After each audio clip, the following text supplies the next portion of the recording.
मैं हूं शुभेंद्र और आप देख रहे हैं 10 सीजी खबर। शहर सरकार को बनाने के लिए नामांकन का अब अंतिम तिथि आने वाली है। लोग चाह रहे हैं कि उनके वार्ड में अच्छे प्रत्याशी खड़े हों ताकि उनको जिता सकें, पर इसीलिए कुछ ऐसे चेहरे भी सामने आते हैं जो किस दल के नहीं होते हैं। कुछ निर्दलीय प्रत्याशी भी जो होते हैं वो भी खेल को बदल देते हैं। एक ऐसे प्रत्याशी से हम बात करने जा रहे हैं जो कि नामांकन भर रही हैं और पूरे दमखम के साथ इस चुनावी रण में उतरने वाली हैं। तो हमारे साथ में शीला किलेश्वरदास मानिकपुरी हैं, वार्ड नंबर 23 से अपना नामांकन कर रही हैं। जी शीला जी, तो जा रहे हैं नामांकन के लिए, तो आप समझ रहे हैं शायद लड़ाई बहुत कठिन होगी। भाजपा भी है, कांग्रेस भी है, क्या सोचते हैं कैसे जीतेंगे? मैं शीला मानिक, वार्ड 23, निर्दलीय प्रत्याशी। जीत का तो ऐसा है या नामांकन का ऐसा है कि मेरे को मोहल्ले का पूरा सपोर्ट है, मेरे दीपक नगर के वार्ड क्रमांक 23 का। तो जब जनता मेरे साथ है तो जीत निश्चित है। बिल्कुल, जनता का साथ जरूरी होता है और ये चुनाव तो दल से ज्यादा चेहरे पे लड़ा जाता है। तो जब आप चुनाव में जा रहे हैं तो क्या मुद्दे आपके इस वार्ड के हैं जिनको आप जनता के सामने बताएंगे या जिनको आप ठीक करने का प्रयास करेंगे? देखिए, हमारे यहाँ सबसे बड़ी समस्या तो तालाब की है। तालाब है लेकिन पचरी नहीं है, और दूसरा नाली बना ही नहीं है। मतलब जितने भी यहाँ के रहवासी हैं वो लोग ने अपने घर के सामने का नाली बनाया है। निगम के साइड से यहाँ पे नाली नहीं बनी हुई है, तो एक नाली का रिनोवेट करवाना है।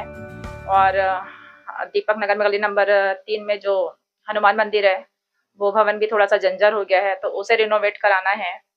और ऐसे छोटी छोटी समस्याएं हैं जैसे करवाना है। और पानी की समस्या है, नहर की भी समस्या है। नहर में भी पूरा पेड़ पौधा लगे तो सफाई भी नहीं हुई है, तो वो सब करवाना है। देखिए क्या होता है, ये तो राजनीति बिल्कुल एक अलग फील्ड हो जाता है। तो कुछ अनुभव आपको राजनीतिक क्षेत्रों का है क्या? राजनीति का अनुभव रहा है। मैं पहले यूथ कांग्रेस में इलेक्टेड जिला महासचिव रही हूँ, निर्विरोध रही थी मैं उस समय भी, और 5 साल का मेरा कार्यकाल था। तो है, अनुभव है राजनीति का। और मैं अपने समाज से, मानिकपुरी समाज से भी संयोजिका रही हूँ, मानिकपुरी समाज की। देखिए, चुनाव में तो सभी प्रकार की स्थितियां आती है। जब आप चुनाव में जाएंगी तो शायद ये बात भी आपसे लोग कहें कि भाई आप कांग्रेस में थी पहले, फिर कांग्रेस से आप क्यों नहीं मांगा अपनी टिकट? मैं गई थी टिकट मांगने के लिए, लेकिन मैं डिले भी थी, मेरा हेल्थ इश्यूज भी था, तो टिकट नहीं मिला। और चूंकि अभी हमारे वार्ड क्रमांक 23 में ओबीसी सामान्य है और मौका मिला है, फिर मौका सीधा 5 साल बाद मिलेगा। और अभी मुझे मौका मिला है और मेरे दीपक नगर के जितने भी वासी हैं यहाँ के, सबका सपोर्ट है मुझे, इसलिए मैं मतलब मोहल्ले वासियों के सहयोग के कारण ही खड़ी हुई हूँ। तो शीला जी, अभी जो विकास काम, जैसे कांग्रेस की सरकार थी, तो जो विकास काम हुए, क्या आप इन विकास कामों से संतुष्ट नहीं है? नहीं, नहीं हूँ, क्योंकि फंड तो आया था, जितना काम होना चाहिए था उतना हुआ नहीं है। व्यवस्थित तरीके से जो चीज होनी चाहिए, जैसे तालाब का सौंदर्यीकरण होना था, वो उतना हुआ नहीं है। एक ही लाइट लगा है, स्ट्रीट में सीसीटीवी कैमरे लगे हुए थे, जो बंद हो गए हैं वो बंद ही है। मतलब आप कहना तो ये विकास काम तो हुआ है पर वो ठीक नहीं हुआ, व्यवस्थित नहीं हुआ। हाँ, विकास कार्य जो हुआ है वो व्यवस्थित नहीं हुआ है। तो अगर मैं आ जाती हूँ तो मैं वो सब चीज को व्यवस्थित करूंगी और जनता की जो डिमांड रहेगी उसे फुलफिल करने की कोशिश करूंगी। अच्छा, जो दर्शक देख रहे होंगे तो उनसे क्या अपील करेंगे कि क्यों दे वो आपको वोट?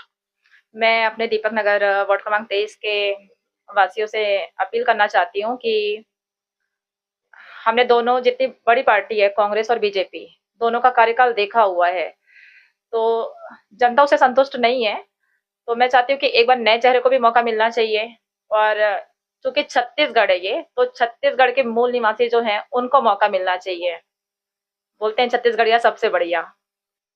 तो क्योंकि ये चुनाव चेहरे पर होता है, चेहरे महत्वपूर्ण होते हैं, उनकी पर्सनैलिटी महत्वपूर्ण होती है। चुनाव प्रचार अब धुरंधर तरीके से शुरू हो जाएगा। समय बताएगा कि क्या होगा। फिलहाल हम आपको चुनाव से जुड़ी हुई सारी खबरों तक पहुंचाते रहेंगे। बने रहें 10 सीजी खबर के साथ। धन्यवाद।